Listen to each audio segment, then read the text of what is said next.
E hoje a gente vai conversar com o ator Pedro Malta, que está aqui em João Pessoa para divulgar a Oficina de Atores, que é um curso que é preparatório de atores para interpretação para televisão. Pedro, eu quero muito conversar com você a respeito da tua carreira, porque você começou desde pequenininho. E eu queria que todo mundo que estivesse assistindo essa entrevista, que vai ser veiculada nas redes sociais, conhecesse mais esse teu lado profissional. Como foi que começou? Você diz a oficina ou você fala a... Primeiro vamos começar com a tua carreira, até chegar na oficina nesse teu trabalho atual. Vamos começar pelo começo, né? É.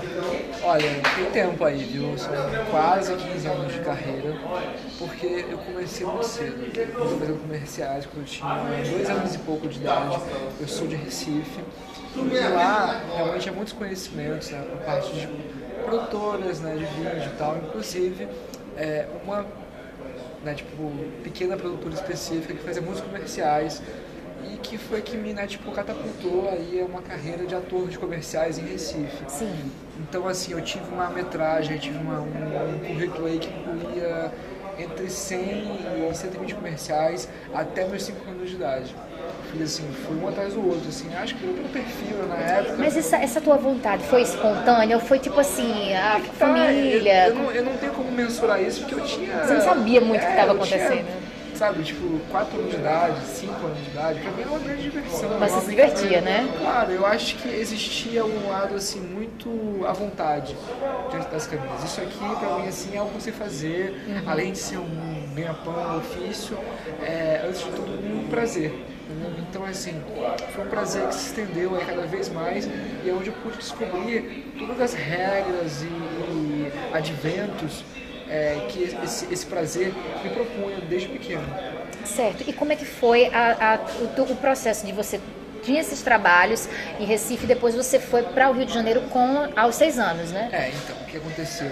Quando eu tinha 6 anos de idade, meus pais, né, tiveram uma pequena situação familiar, um litígio, e aí acabou que eu fui morar com minha mãe no Rio de Janeiro, aonde nós residíamos até então. Por quê? Porque não houve nenhuma ligação específica com a minha carreira. A família da minha mãe é carioca, e assim, houve simplesmente uma expansão de um trabalho, de um tipo de vida que já era desenvolvido no Recife. Que você já fazia lá? Foi uma extensão, tipo, quase que natural. Só que ainda não existia nenhum tipo de trabalho focado para televisão e cinema no meu currículo. Era só comercial, que, de certa forma, foi uma bagagem cultural muito importante para mim para poder me desenvolver como ator. Mas faltava aquele algo a mais, né? E aí houve a chance de fazer esse algo a mais quando eu fiz um teste para fazer aquele famoso personagem no LIP, e acabou que daí em diante não parei. Aí você não parou mais. Mas como é que funciona essa questão de testes? A gente tinha conversado um pouco antes nos bastidores, e o processo mudou de agora para o que era na tua época. Eu não digo que mudou, eu digo que ele se especificou melhor. Certo. Eu acho que como seria? A porta de entrada ficou muito melhor definida. Certo. Porque antes era aquele vislumbre assim, romântico, assim, nossa, eu quero ser ator de TV de uma grande emissora, eu não sei se posso dizer o nome. Pode?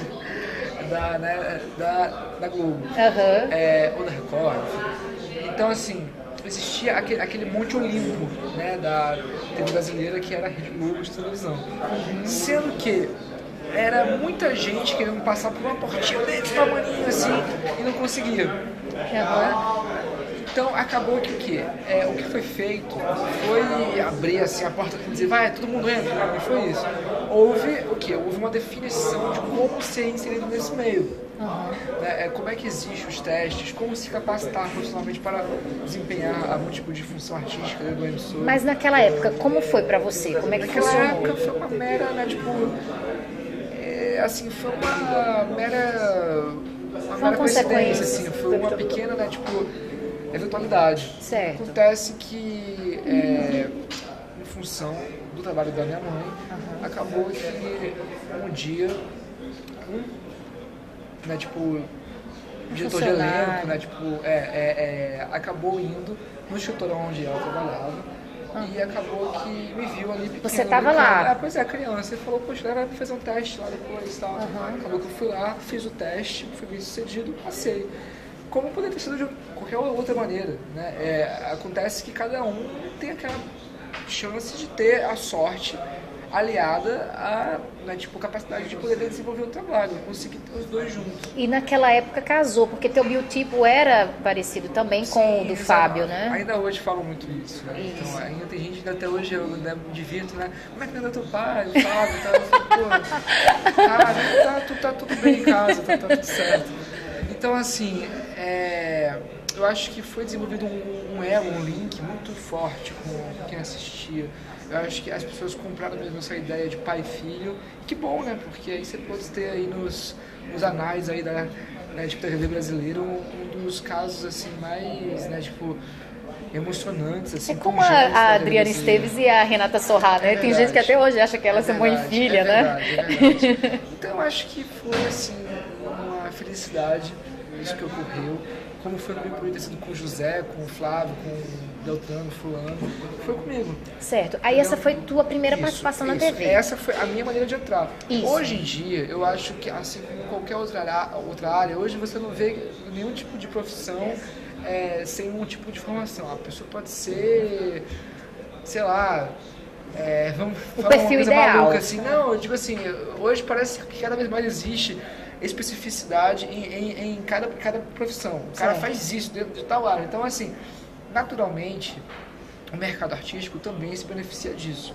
E hoje existe um maior acesso a esse meio artístico através da pessoa se matricular em oficinas que preparam as pessoas para poder fazer parte desse meio, desse universo artístico. Obviamente que não é necessário uma formação, não existe faculdade para, sei lá, para quem queira jogar futebol. Sim. Não existe.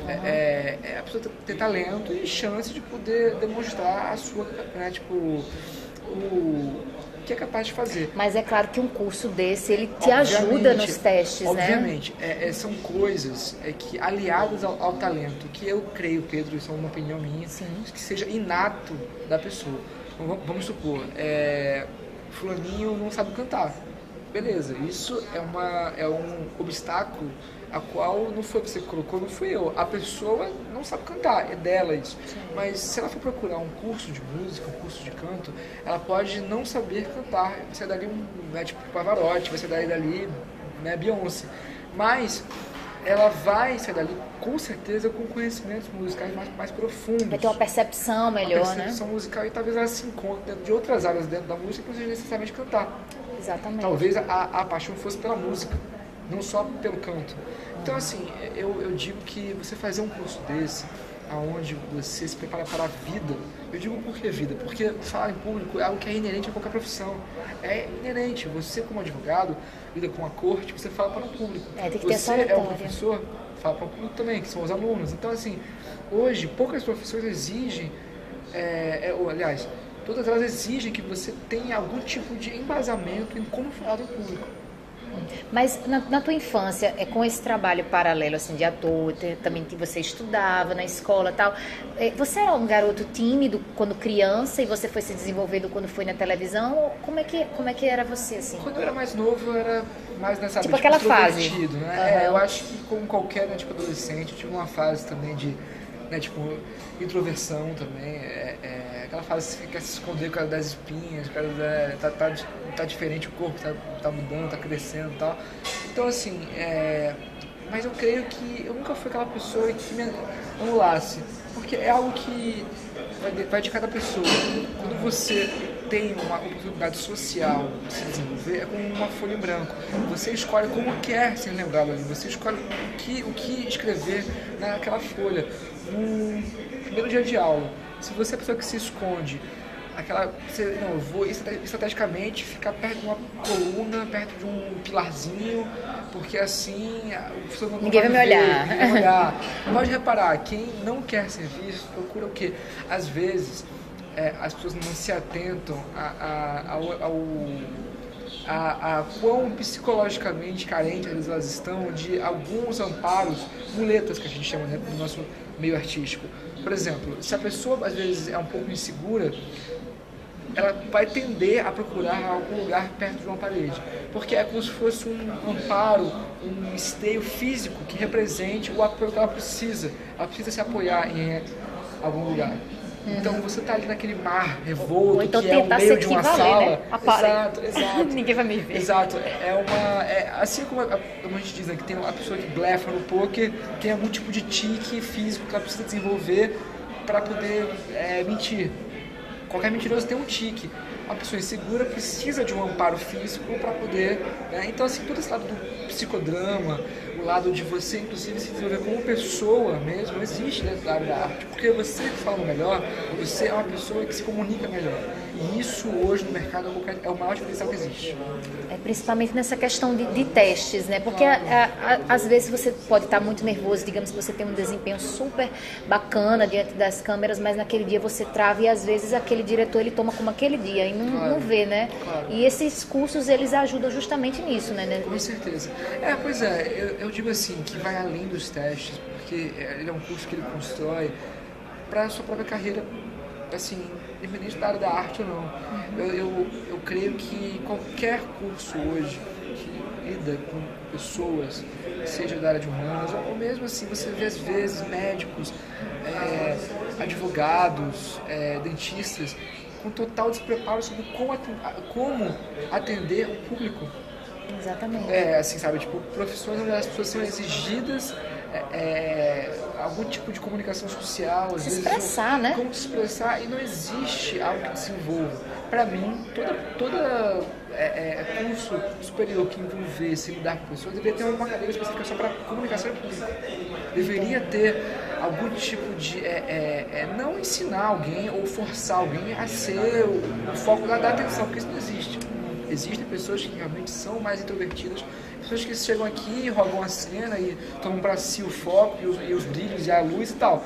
Mas tornar a pessoa apta ao desafio de falar em público. E é essa a proposta do curso, Com né? certeza, é essa a proposta. Sim, mas voltando à tua carreira, Claro. Surgiu a novela, você fez esse personagem, e depois do Lipe, o que foi acontecendo depois na tua carreira? Eu acho que foi um desenvolvimento do próprio Lipe, que as pessoas têm a mesclar a imagem que elas têm da pessoa com o personagem. Eu sempre fui aquele garoto que foi tido como um cara mais tranquilo, né? Acho que nunca fui muito rebelde, assim, nunca foi aquele espelho do jovem incompreendido, sabe? Tipo, eu acho que eu tive uma fase, né, tipo, de transição do adolescente pro jovem adulto, agora, bem suave. Entendeu? E sou muito grato a todas as pessoas que acreditam no meu trabalho, né? E assim, gosto muito das pessoas que cobram, pô, eu tô querendo te ver lá e tal. E assim, eu acho que o que aconteceu nesse meu tempo foi todo um caminho de descoberta do Pedro, que não teve tempo de saber se realmente queria aquilo quando era criança. Eu sinto como se eu tivesse vivido uma vida inteira como ator e agora fosse uma fase minha assim, sabe quando a pessoa realmente descobre prazer em fazer aquilo? Até então pra mim era um trabalho, claro, com toques de Será, Pedro, que foi... toques, sabe, tipo de descontração, mas até então era um trabalho. Eu hoje tenho tempo hábil para me descobrir pelo prazer como ator, sabe? E o que você quer, a linha, o direcionamento que você quer, porque acredita assim que naquela época você foi seguindo, foi aparecendo, você foi indo, né? Exato. Assim, não tinha muito tempo para você parar, né, para pensar. Eu surfei a onda dos outros, agora eu tô querendo poder criar minha própria onda, sabe? Seguir meus próprios, sabe, tipo, desígnios aí, meus próprios caminhos. Eu tenho uma curiosidade absurda, que eu vi uma cena que você fez numa novela da Record, que o teu pai era o Marcelo Serrado, que ele fazia um delegado, e foi uma cena que eu achei particularmente que foi muito forte. Foi uma cena em que ele pega acredito que foi uma garota de programa, e você fica atrás, e você vê quem é realmente o teu pai ali. Exato. Você era muito pequeno para uma cena daquela. 11 anos de idade. Como é que foi esse cuidado para uma cena tão forte e para você que na época era uma criança? Como é que teve essa preparação para você? Porque você sabia que isso iria acontecer, mas como é que foi isso? Eu fiquei muito curiosa para saber. Sempre houve um amparo psicológico por parte das emissoras. Eles sempre designam profissionais muito bem capacitados para poder ajudar o ator, principalmente o ator jovem. São como se fossem coaches. Coaches, exatamente, coaches. Que inclusive estão aptos a sempre conversar com o jovem, fazer perceber que ali é só um trabalho, que não há necessidade de carregar aquilo, aquela bagagem emocional para casa. Eu nunca tive nenhum tipo de problema em absorver a carga emocional. Tem atores que não sabem se desligar dos papéis. Para mim, como posso te dizer, pensa assim, qual teria sido a primeira experiência que você teve como atriz, como ator? A gente tem desde pequeno, a gente brinca o quê? De casinha. Chega a mãe, olha, almoço, vamos lá, você joga ali o brinquedo, joga fora, não, beleza. Então, assim, como eu sempre lidei com a profissão de ator como uma brincadeira, como algo que eu fazia como extensão do meu próprio ser, não havia necessidade de carregar aquilo para mim. Aquilo não teve um peso para você. Exato. Eu fui condicionado a separar tudo muito bem definido, pão, queijo, desde pequeno. Entendeu? Então, eu nunca tive problema com isso, não. Claro, existiam cenas de conteúdo forte que, às vezes, exigia, assim, que eu desenvolvesse em mim uma maturidade precoce, no sentido de saber, olha, peraí, isso aqui é algo que vai além da minha idade, é algo que talvez outras crianças não estariam prontas para poder ver. Só que quando você trabalha como ator, você começa a sentir que você tem muitos dentro de si mesmo. Você tem outras pessoas dentro de si mesmo. Assim, você sente que você está prestando uma espécie de um serviço aos outros. Que não seria justo você prender todas aquelas possibilidades que você tem dentro de si em função de uma faixa etária. Se foi permitido, se houve um amparo judicial, aquela cena ela foi autorizada, mediante uma vara de infância e tal, por que não? E foi uma cena muito verdadeira, né? Por que não denunciar um tipo de situação? Por que não? Que pode acontecer, porque teu pai era o personagem pai herói, né? Como às vezes serve de amparo para um jovem que sofre violência doméstica em casa, sabe como resolver isso? Exatamente, é a realidade, então, né? Eu acho que todo artista tem uma função social muito bem definida, que é retratar o que ele vê. Um ator não pode ser cego, ele não pode se fechar para o mundo, entendeu? Então, se existe uma possibilidade de retratar algo que está ali vigente, por que não fazê-lo, entendeu? Compreendo, mas você tinha falado desse período que você foi